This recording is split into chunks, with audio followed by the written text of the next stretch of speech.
सर्वेभ्यो नमो नमः। तो बच्चों, आज हम लोग फिर उपस्थित हुए हैं संस्कृत विषय को लेकर के। तो इसमें आज दसवां पाठ हम लोग लेकर के आज आए हैं आपके सामने। इसका शीर्षक है मंदाकिनी वर्णनम। मंदाकिनी नदी का नाम है, ठीक है। और यह मंदाकिनी वर्णनम जो शीर्षक है, लिया कहाँ से गया है? वाल्मीकि रामायण से। रामायण आपने सुना होगा, रामायण तो रामायण लिखे हैं वाल्मीकि जी।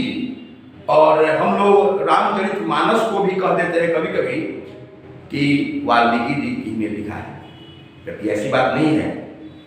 मूल रूप से संस्कृत में है वाल्मीकि जी का रामायण, और रामचरितमानस अवधी भाषा में है, ठीक है। और रामायण की रचना बहुत पहले हुई है और रामचरितमानस की रचना बाद में हुई है 15वीं-16वीं शताब्दी में, ठीक है। तो अब हम लोग आए अपने विषय पर। मंदाकिनी वर्णनम यह लिया गया है रामायण से। कौन लिखा है? वाल्मीकि जी ने। और रामायण में भी जो कांड है, अयोध्या कांड से लिया गया है इस चैप्टर को। तो जब वनवास के क्रम में रामचंद्र जी, लक्ष्मण जी और सीता जी तीनों लोग वनवास गमन के लिए निकलते हैं, तो मार्ग में वे चित्रकूट नामक एक स्थान है, वहां पहुंचते हैं। और चित्रकूट की शोभा इतनी सुंदर है कि कालिदास ने भी अपने रघुवंश महाकाव्य में इसका वर्णन किया है 13वां सर्ग में, ठीक है। तो मूल रूप से संस्कृत में है, इसलिए बच्चों ये थोड़ा कठिन आपको मालूम पड़ेगा पढ़ने में भी और समझने में भी, लेकिन मैं उसको आपके सामने सुलभ करके बताऊंगा, ठीक है। आप लोगों ने किताब खोल लिया होगा, तो पहला श्लोक हम पढ़ रहे हैं हम लोग, ठीक है। विचित्र कुलीनाम रम्याम हंस सारस सेविताम उसमय उपसंपन्नाम पश्य मंदाकिनी नदीम। कौन कहता है? मंदाकिनी नदी को देखो। श्री रामचंद्र जी दिखा रहे हैं सीता को कि हे सीते, देखो मंदाकिनी नदी कितनी सुंदर दिखाई पड़ रही है चित्रकूट पर्वत से। इसकी शोभा कितनी सुंदर है, इस श्लोक के माध्यम से हम लोग स्पष्ट कर रहे हैं। यह मंदाकिनी नदी रंग बिरंग के तटों वाली सुंदर रमणीय, जिसमें हंस और सारस भी तैर रहे हैं, आनंद ले रहे हैं, और विभिन्न प्रकार के फूलों से सुशोभित यह मंदाकिनी नदी है। पहला श्लोक का यही हुआ, ठीक है ना बच्चों। फिर से एक बार हम लोग देखें कि हे सीते, इस मंदाकिनी नदी को देखो, इसकी शोभा कितनी सुंदर है। यह रंग बिरंगे तत्वों वाली है, हंस और सारस से युक्त है, और विभिन्न प्रकार के फूलों से सुशोभित है, ठीक है। अब दूसरे श्लोक पर आते हैं। नाना विधई तिरुभई है, नाना विधई अनेक प्रकार के किनारे, किससे? वृताम पुष्प फलमयी, पुष्प और फल और वृक्षों से, पुष्प और फल से युक्त वृक्षों से, तरह तरह के वृक्षों से सुशोभित। और कैसी है? राजंतिम राज राजस्य नलिनीम इव सर्वतः। राज राजस्य, राज में कुबेर के तालाब के समान इसकी शोभा है। ऐसी हमारी मंदाकिनी नदी दिखाई पड़ रही है। हे सीते, इसको देखो, ठीक है। तीसरा श्लोक में हम लोग आ गए। मृगयुथ निपितानी, मृगयुथ मैंने जानवरों का समूह जबकि इसको पी लिया है, इसके पानी को कलुषित कर दिया है, गंदा कर दिया है। तो मृगयुथ निपितानी कलुष अम्भांसी सांप्रतम, इस समय कलुषित कर दिया है मंदाकिनी नदी के पानी को। जानवर तो मुंह लगा के पीते ही हैं बेचारे, ठीक है। फिर भी हे सीते, तीर्थानि रमणीयानि, यह तीर्थों में रमणीय तीर्थ हमारे मन को आनंदित कर रहा है, ठीक है ना। गंदा कर रहे हैं जानवर, उसमें अनेक प्रकार के जीव जंतु नहा रहे हैं, गंदा कर रहे हैं, फिर भी यह रमणीय तीर्थ है। रमणीय तीर्थ से की तुलना करिए, ऐसी नदी है, इसको देखो, और मेरे मन को कितना आनंदित कर रही है, इसको देखो, ठीक है। चौथा में आएंगे। जटा जिन धरा है, जटा जिन धरा, धरा मन धारण करने वाले, जटा मन जटा धारण किए हुए, और जिन मन मृग चर्म। तो जटा और मृग चर्म धारण किए हुए कौन धारण करते हैं भाई? ऋषि महर्षि। और क्या धारण करते हैं? वल्कल कहते हैं पेड़ के छाल को, और उसको वस्त्र बनाए हुए हैं। ऋषि महर्षि लोग पेड़ के छाल को वस्त्र बनाए हुए हैं, ऐसे ऋषि महर्षि, मृग चरण धारण किए हुए वैसे ऋषि महर्षि, जटा धारण किए हुए वैसे ऋषि महर्षि क्या कर रहे हैं, इस मंदाकिनी नदी में डुबकी लगा रहे हैं। ऐसी मंदाकिनी नदी को तुम देखो। मंदाकिनी नदी की विशेषता एक नहीं है, सुंदरता है, रमणीय है, सब है। करते करते वे एक एक श्लोक के माध्यम से इसकी व्याख्या कर रहे हैं कि कितनी इसकी शोभा है। आंखों देखा हाल, जैसे हम लोग देखते हैं वैसे ही आंखों देखी हाल रामचंद्र जी सीता जी को उनके आंखों से और अपने आंखों से मिल करके देख रहे हैं। उसी का वर्णन है वाल्मीकि रामायण में। कितना सुंदर वर्णन है। अब देखिए हम पांचवा श्लोक, आदित्यम उपतिष्ठन्ते, आदित्य की उपासना कर रहे हैं। कौन? आदित्यम उपतिष्ठन्ते नियमात ऊर्ध्वबाहुः, ऊर्ध्वबाहुः माने ऊर्ध्व माने ऊपर, बाहुः माने भुजा, ऊपर भुजा उठा करके ऋषि महर्षि लोग क्या कर रहे हैं, भगवान सूर्य की उपासना कर रहे हैं। कैसे करते हैं लोग, जल देते हैं, उपासना करते हैं, तो वही दिखा रहे हैं कि देखो देखो कितना सुंदर लोग ऋषि महर्षि लोग यहाँ पर सूर्य की उपासना कर रहे हैं। कैसे? तो हाथ को ऊपर उठाए हुए, हे विशालाक्षी। विशालाक्षी किसको कहते हैं? सीता मैया को, सीता जी को संबोधित करते हैं विशालाक्षी से, सीते से, जैसे जैसे मिलकर उसे बताएंगे हम लोग। तो हे विशालाक्षी देखो, सूर्य की उपासना कर रहे हैं बड़े बड़े ऋषि महर्षि लोग बाह को ऊपर उठाए हुए। और ये कैसे ऋषि महर्षि हैं? प्रशंसित व्रता, प्रशंसनीय व्रत वाले हैं, जिनकी व्रत की प्रशंसा जितनी की जाए उतनी कम है ना। अब देखो छठा श्लोक में आ गए हम लोग, मारुतो दुत शिखरैः प्रणृत इव पर्वतः, यह हवा के द्वारा उड़ाए गए शिखर से मानो पर्वत नाच रहे हों। एक विशेषता हो गई किसकी? उसी नदी की, मंदाकिनी नदी की को दिखा रहे हैं कि कैसे इसकी विशेषता क्या है। और एक है पादपैः पुष्प पत्राणि सृजद्भिः अभितो नदीम्, नदी के दोनों तरफ, दोनों तटों पर फल फूल और पत्तों से युक्त वृक्षों से सुशोभित है। और किससे है? और हवा के द्वारा उड़ाए गए शिखरों से। ये दोनों मिलकर के मालूम पड़ रहा है जैसे पर्वत की चोटी नाच रही हो, वैसा दिखाई पड़ रहा है। हवा का झोंका जो चल रहा है शिखर पर, लग रहा है कि पर्वत नाच रही है ऐसे। ठीक है ना, ये विशेषता है, दिखा रहे हैं रामचंद्र जी, बता रहे हैं सीता जी को। उसके बाद अगला हम पढ़ेंगे, क्वचित मणिनी का सुदाम, माने मोतियों के समान वहां स्वच्छ जल है, एकदम मणि की तरह, मोती की तरह स्वच्छ जल है। किसका? नदी का। और कहीं पुलिन शालिनीम, एकदम पवित्र तटों वाली ये नदी है। और क्या है? सिद्ध जना के नाम, सिद्ध जनों को आकृष्ट की हुई है। सिद्ध जन यहाँ पर आकर के यहाँ स्नान ध्यान आदि कर रहे हैं। ऐसे मंदाकिनी नदी को देखो। और क्या है? 8वां श्लोक में देखेंगे हम लोग, निर्धुतान वायुना, निर्धुतान उड़ाए गए, वायुना मने हवा के द्वारा, साधुना साधु के द्वारा। ठीक है ना, तो हवा के द्वारा उड़ाए गए। और विततान फैलाए गए, पुष्प संचयान, फूलों के संचय के, फूलों के भंडार को देखो। हवा क्या किया है कि फूलों को फैला दिया है। कहाँ पर? मंदाकिनी नदी के बीच में भी और मंदाकिनी नदी के किनारे भी। तो ऐसे फूलों के भंडार से युक्त, जो कि कुछ पानी के बीच में तैर रहे हैं और कुछ किनारे पर लगे हुए हैं, ऐसे हवा के द्वारा उड़ाए हुए फूलों से युक्त मंदाकिनी नदी को देखो।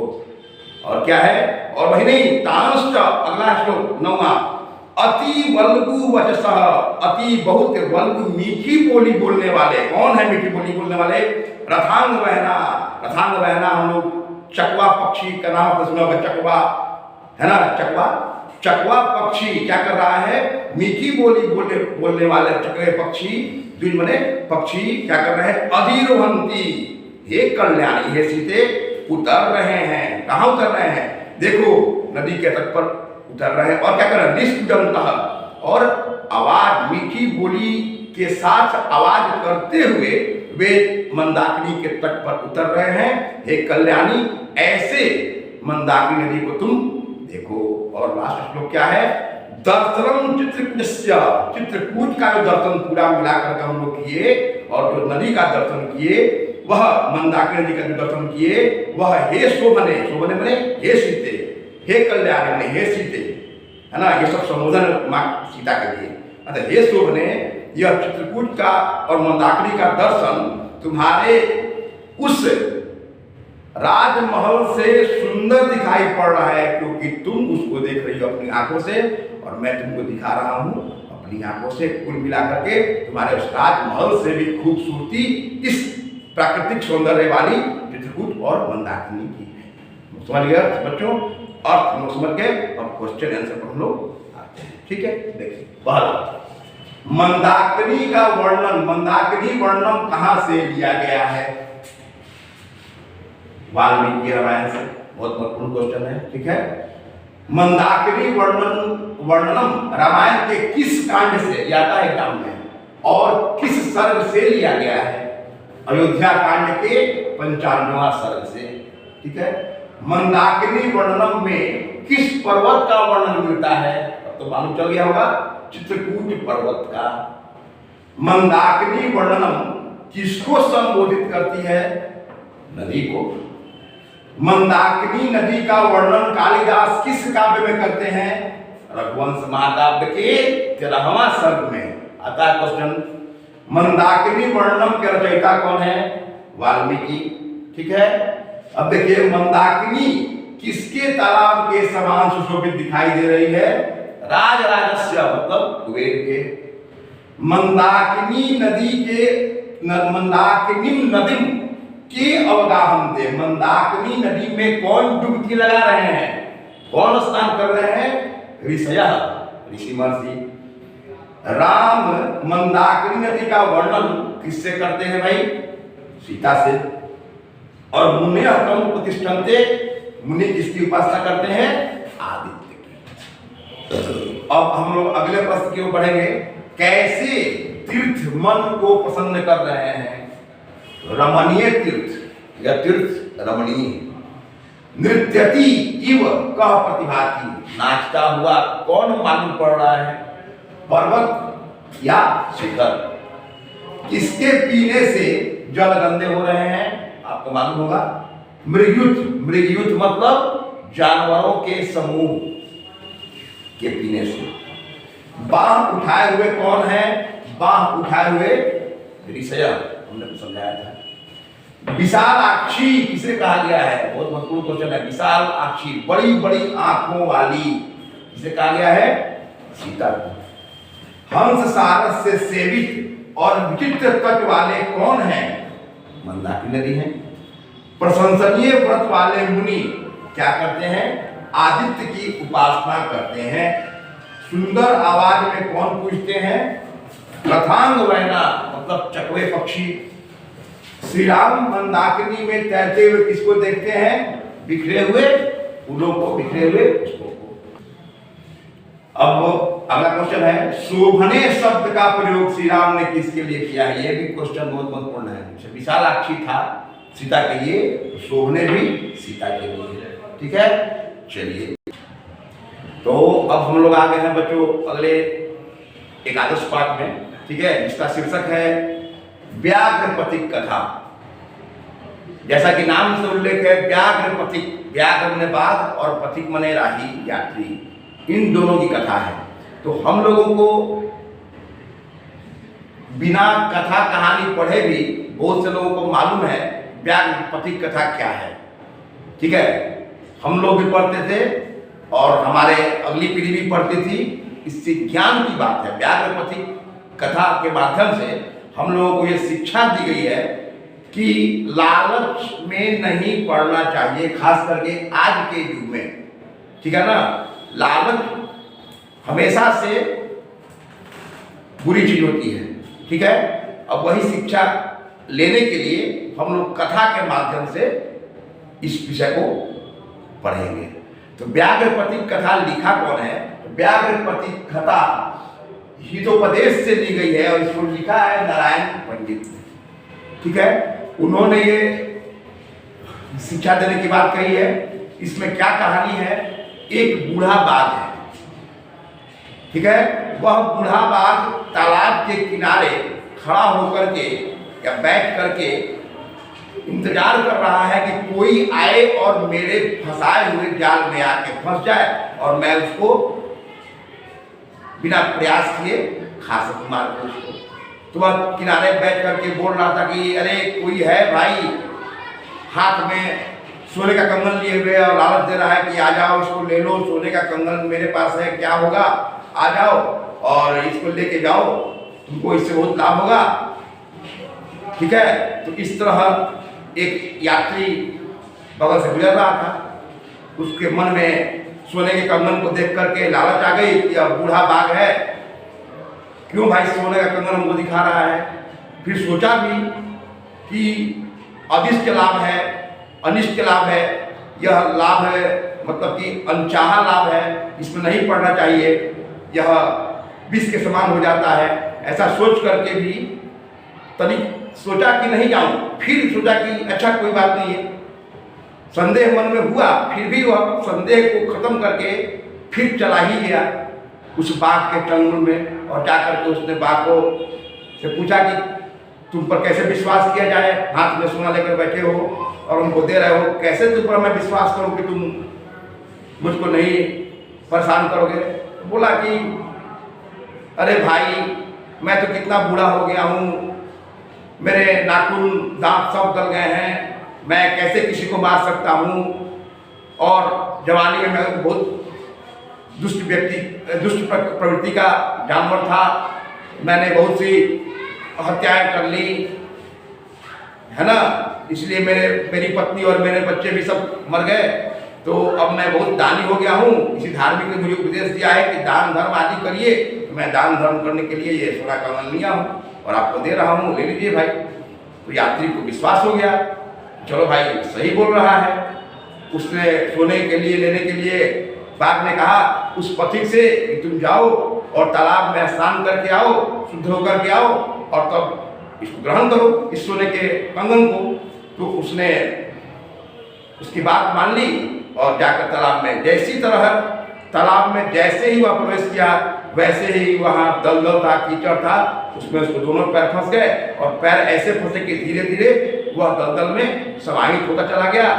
बाघ को चाहता ही था यही हो, और उसने आराम से आया उसको निकालने के बहाने, और उसको तो उसी में और धंसा करके उसको मार करके और अपना पेट भर लिया।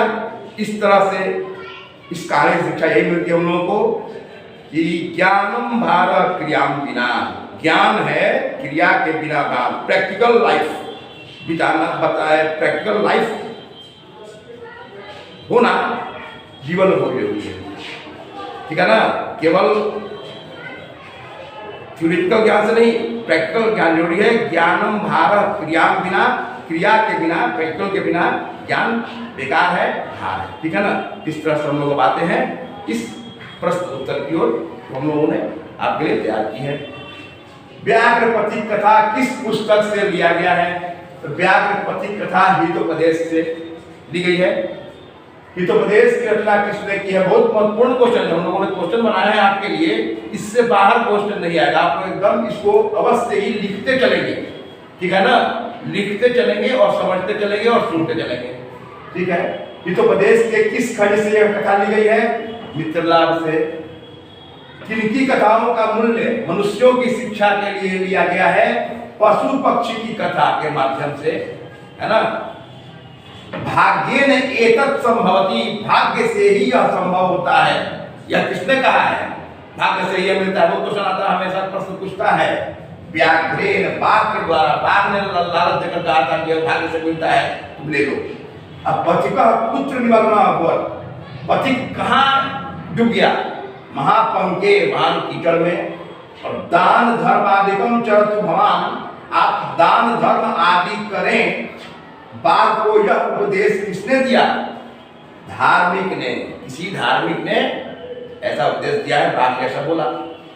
पथिक केन व्यापारित, पथिक किसके द्वारा मारा गया और खा लिया गया? किसके द्वारा मारा गया और खा लिया गया? व्याघ्रेन, बाघ के द्वारा। कौन? पथिक, यात्री। और कह लोभा कृष्णवत, पथिक लोभ में फंस गया। कौन फंस गया? पथिक। अब आगे हम लोग देखें, वृद्ध व्याघ्र कुत्र ब्रूते, बूढ़ा बाघ कहाँ बोल रहा था? सरस तीरे, सरह मने तालाब, तीरे मने किनारे, सरह तीरे तालाब के किनारे। कह स्वर्ण कंगनम दातुम इच्छति स्म, सोने का कंगन कौन देना चाहता था? व्याकरण बात। कह कौन स्नानशील, स्नान करके दानी और गलित में गला हुआ नाखून और दांत वाला था। इसके नाक और दांतुन गले हुए थे, वैसा कौन दानी था? बात। कह वंशहीन आसीत, वंशहीन कौन था?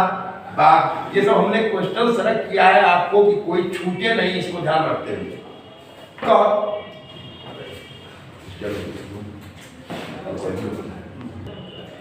कह वंशहीन आसीत, वंशहीन कौन था? व्याघ्र। ठीक है। और कह पंक्ति अपतत, कीचड़ में कौन गिरा? पथिक, पथिक। कुत्र तो कंकणम इति कह अवदत्त, तुम्हारा कंगन कहाँ है? यह कौन बोला? पथिक। पथिक भी यात्री भी कोई भी आ सकता है। व्याघ्रेण कानि अधितानि, बाघ के द्वारा क्या पढ़े गए? धर्मशास्त्राणि, धर्मशास्त्र पढ़े गए। क्रियाम बिना किम भार, क्रिया के बिना क्या भार है? ज्ञानम। ठीक है ना। व्याघ्र पथिक कथा में कौन्तेय किसे कहा गया है? तो कौन्तेय अर्जुन को कहा गया है। ठीक है। तो अब हम लोग बच्चों आ गए हैं 10वां पाठ में, द्वादशवां पाठ में, 12वां पाठ में, जिसका नाम है कर्णस्य दान वीरता। कर्ण की दान वीरता। दान में वीर था कर्ण, सब लोग जानते हैं, पूरी दुनिया जानती है। उसमें दानी तो था, लेकिन वह युद्ध किधर से कर रहा था? कौरवों के तरफ से, दुर्योधन के तरफ से, और अपने ही एक प्रकार से कहें कि भाइयों के विरोध में। अब तो लड़ाई आर पार की थी, तो अब उसको इस तरह का वरदान प्राप्त था, और या यूं कहें कि उसके शरीर में इस तरह की बनावट लेकर के वह पैदा हुआ था कवच और कुंडल के साथ में, कि जब तक कवच और कुंडल उसके पास रहेगा तब तक सुर असुर कोई भी उसको परास्त नहीं कर सकता और उसको हानि नहीं पहुंचा सकता। वह किसी के द्वारा मारा नहीं जाएगा। यह सबसे बड़ी उसके पास वरदान थी। तो आखिर में वह मारा नहीं जाएगा, क्योंकि वह अधर्मी लोगों के साथ में था। ठीक है। कुंती का पुत्र तो था, लेकिन लड़ रहा था कौरवों की तरफ से। तो उसको पराजित करने के लिए भगवान इंद्र ने छल से ब्राह्मण का वेश बना करके उसके पास आकर के भिक्षा के रूप में उससे वह कवच और कुंडल ले लिया, और तब जाकर के उसकी हार कराई गई छल पूर्वक। ठीक है ना। उसी को कर्ण से दान वीरता इस पाठ को लेकर के इससे उसके बारे में बताया गया है कि दानी कर्ण कैसा था, और दान में उसने कवच और कुंडल किसको दिया, है ना, और क्यों दिया। ठीक है ना। क्योंकि दान उसका स्वभाव था, वह बाद में जान भी गया। हम इसको बताएंगे थोड़ा 2 मिनट में। तो अब हम लोगों ने पढ़ा कि यह कर्ण से दान वीरता जो पाठ है कहाँ से लिया गया है? महाभारत से। ठीक है। लेकिन महाभारत में, महाभारत के अंश से कर्णधार एक पुस्तक है, उसको भाष्य में लिखा है, उससे लिया गया है। महाभारत से बनाया कर्णधार नामक पुस्तक भाष्य में, और उसने हम लोगों को एक चैप्टर के रूप में दिया है। ठीक है ना। अब देखिए, ब्राह्मण के वेश में आ गए कौन? इंद्र, और जाकर के उसके दरवाजे पर बोले भिक्षाम देहि, भिक्षा दो। तो कर्ण का स्वभाव था, कहा कि ठीक है। तो उन्होंने आशीर्वाद भी दिया। सोचा कि क्या आशीर्वाद दे। यदि आशीर्वाद देते हैं कि वह चिरंजीवी भव, तो मरेगा ही नहीं। तो सोचकर कर्ण ने बोला कि ठीक है, ऐसा आशीर्वाद उसको दे देते हैं कि ताकि उसकी यश प्रतिष्ठा बनी रहे। बाकी कोई आशीर्वाद नहीं दिया। ठीक है, आशीर्वाद तो मिल गया। फिर भिक्षा के रूप में मांगा, दान दो भाई। तो दान में कर्ण ने कहा कि 1000 गाय ले जाओ, अलंकरण की वस्तु ले जाओ। तो उसने कहा कि नहीं, मैं उसको नहीं लूंगा। कर्ण क्या जानता था शुरू में कि वह इंद्र है, ब्राह्मण के रूप में आए हुए हैं। फिर उसने कहा कि घोड़ा ले लो। नहीं, घोड़ा क्या करूंगा, घोड़ा पर कुछ समय तो चलूंगा, फिर उसको हटा दूंगा। फिर बोला कि ठीक है तो हाथी ही ले जाओ। तो हाथी क्या करूंगा, वो भी थोड़ा दिन यूज करूंगा, उपयोग करूंगा, फिर चढ़ूंगा, फिर उसके बाद समाप्त हो जाएगी। उन्होंने कहा फिर जितना सोना है ले जाओ। यहां तक कि तब शक हुआ कि अरे भाई तो कुछ भी दे रहे हैं तो नहीं ले रहा है ब्राह्मण। तो अंत में उन्होंने कहा कि मैं आपको सारी पृथ्वी जीत करके दे देता हूं, उसको आप ले लीजिए। उसके बाद भी इंद्र ब्राह्मण के रूप में आए थे, तैयार नहीं हुए कि नहीं मैं क्या उपभोग करूंगा। तो अंत में बोला कि तब मैं क्या दूं। तब वही इंद्र चाहते थे कि अंत में उसको विवश कर दूं कि वह अपना शरीर में स्थित कवच और कुंडल को दे दीजिए ताकि मैं युद्ध में इसको पराजित करा सकूं। और उन्होंने ऐसा मान करके अंत में सफलता प्राप्त कर ली। और अंत में कर्ण ने यह शक भी पैदा अपने मन में किया कि जरूर यह छल पूर्वक कृष्ण का ही करामात है जो इस किसी व्यक्ति को हमसे कवच कुंजल लेने के लिए भेजा है। फिर भी उसने दान दे दिया और कहा भी गया है कि हुतम च दत्तम च, हवन किया हुआ और दान किया हुआ चीज कभी नष्ट नहीं होता है। नष्ट तुम्हारी पूरी शिक्षा नष्ट हो जाएगी। एक समय ऐसा आएगा कि विस्तृत रहता है सब ज्ञान, ठीक है, वो भी खत्म हो जाएगी। तालाब नदी सब सूख जाएंगे, पेड़ पौधे जितने वृक्ष है सब नष्ट हो जाएंगे, लेकिन हुतम च दत्तम च, ठीक है ना, हवन किया हुआ और दान किया हुआ कभी भी समाप्त नहीं होगा। इस तरह से कह करके दान के रूप में दिए गया, ठीक है ना। अब बच्चों लोग आते हैं प्रश्न उत्तर पर। कर्ण से दानवीरता किस नाटक से लिया गया है? कर्णभार से। कर्णभार नाटक किसने लिखा है? भास ने। कर्णभार नाटक कहां से लिया गया है? महाभारत से। कर्ण का रक्षक कौन था? कवच और कुंडल। कर्ण किसका पुत्र था? कुंती और सूर्य का।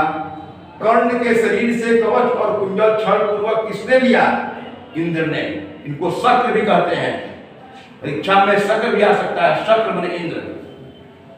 भास के कितने नाटक हैं? 13 नाटक हैं। शक्र किस रूप में आते हैं? ब्राह्मण के रूप में आते हैं। महाभारत में कितने पर्व हैं? 18 पर्व हैं, याद रखिएगा इसको।